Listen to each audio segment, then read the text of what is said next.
Welcome to another session of Children's Liturgy.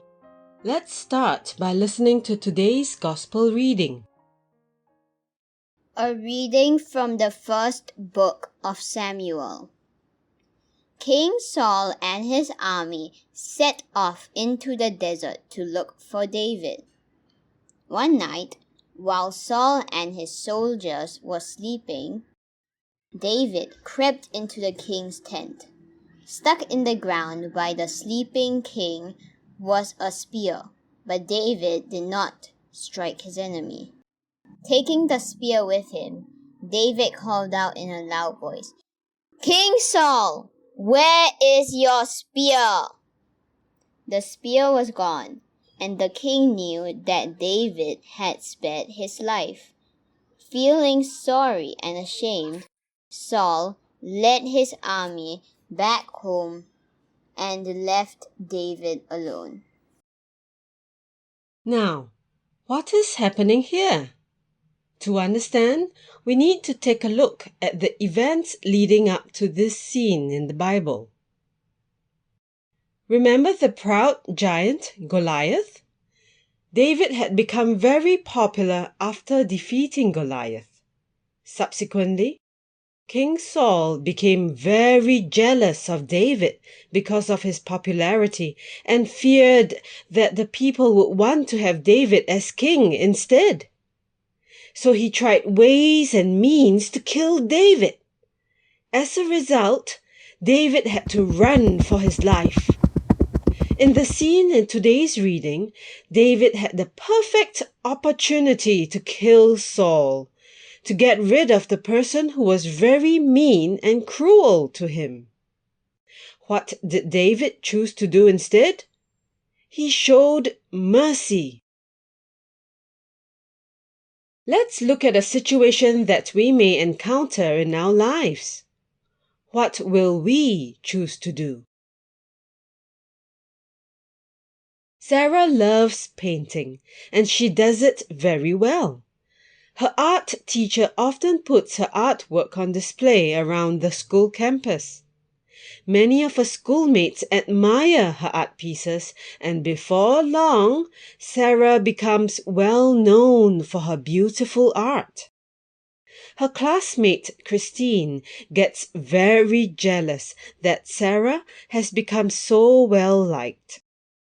She decides to slash all the art pieces on display using a penknife. Eventually, Sarah finds out who has been damaging her precious art pieces. Sarah was furious and felt hurt. Why is Christine doing this to her? Sarah had never done anything wrong or bad to her. In fact, Sarah had been giving Christine tips on how to improve her art. Just then, Sarah's art teacher asked for help in carrying the class's art pieces to the staff room. Sarah looks down and sees Christine's art piece on top of the pile. Many thoughts came to Sarah. Number 1. She could use a pen to draw lines on Christine's work. Or worse, tear it to pieces. Let Christine feel how Sarah had felt when her beautiful art pieces were destroyed. Or, number 2, Sarah could complain to the teacher that her art pieces have been vandalized and that she knew who the culprit was. She would recommend that Christine be harshly punished. King Saul was jealous of David and wanted him dead, even though David had never actually done anything bad to Saul. David's friends all advised him to kill Saul, to take revenge against Saul for trying to kill him. Instead, David chose to forgive Saul and give him a way out without resorting to violence. David had chosen forgiveness and kindness despite being treated badly. David honored God by trusting God to deal justice to Saul in God's way, in God's time. Let's get back to Sarah and Christine. Sarah had never done anything bad to Christine before. If she chooses to take revenge by destroying Christine's artwork or recommending harsh punishment for Christine, Sarah would feel satisfied at being avenged. These acts may even discourage Christine from doing any more mean things to Sarah in future. However, wouldn't doing all this make her as bad and mean as Christine? Would Sarah really be happy if she destroyed Christine's paintings? Would she really be happy watching her friends suffer the harsh punishment? Would doing this repair and restore Sarah's damaged artwork? It is easy to be mean to the person who is mean to us. After all, they started it, didn't they? David had the perfect opportunity to kill King Saul, the very man who had been after his life. Sarah, too, had the chance to hurt the person who had been unkind to her. It is very challenging to be kind and gracious to those who are mean to us. We are angry, upset, and hurt by the things they did to us. It seems unfair that they do this to us when we never did anything wrong to them. Today's gospel is telling us to love our enemies. What does that mean? How do we do that? David chose to show mercy and love to King Saul by not taking revenge on him. David must have been very angry and upset with Saul for being so cruel to him, for wanting to kill him. He could have easily killed Saul. However, David knew that this was not what God would have wanted him to do, so he did not do it. After much thinking, Sarah, too, decided to show mercy and grace to Christine by not destroying Christine's art piece when she had the opportunity to do so. She decided that she would forgive Christine. It was tough. After all, Sarah was still very upset.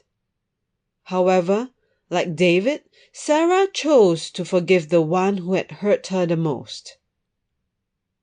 Also, while Sarah informed her teacher that someone had tampered with and destroyed her art displays, Sarah had also chosen not to tell her teacher that she knew who it was that damaged her art pieces. Instead, they simply brainstormed ideas to protect and preserve all the art displays in school from further acts of vandalism. Let us learn a 3-step method to help ourselves when we find ourselves in situations similar to David's and Sarah's. When someone does or says something mean to hurt us, we should: Step 1. Pause. We pause to calm ourselves down. We pause so that we will not act out in a fit of anger, or react without thinking because we are sad or hurt. Step 2. Talk to a trusted adult. Remember that there is nothing wrong in feeling hurt, upset, or angry. It is normal. Talk to an adult you can trust. Your parents or grandparents, your uncles or aunts, or even your teachers. Do not bottle up these unpleasant feelings inside of you. Share your feelings with an adult that you can trust. Step 3. Work out a solution with peace and love in mind. Ask, what would Jesus do? Pray and seek the Holy Spirit's guidance in searching for other options to resolve the issues.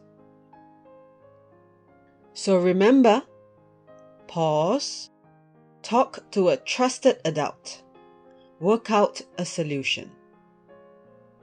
With God's love and grace dwelling within us in the form of the Holy Spirit, we can all learn to love our enemies, just as Jesus wants us to.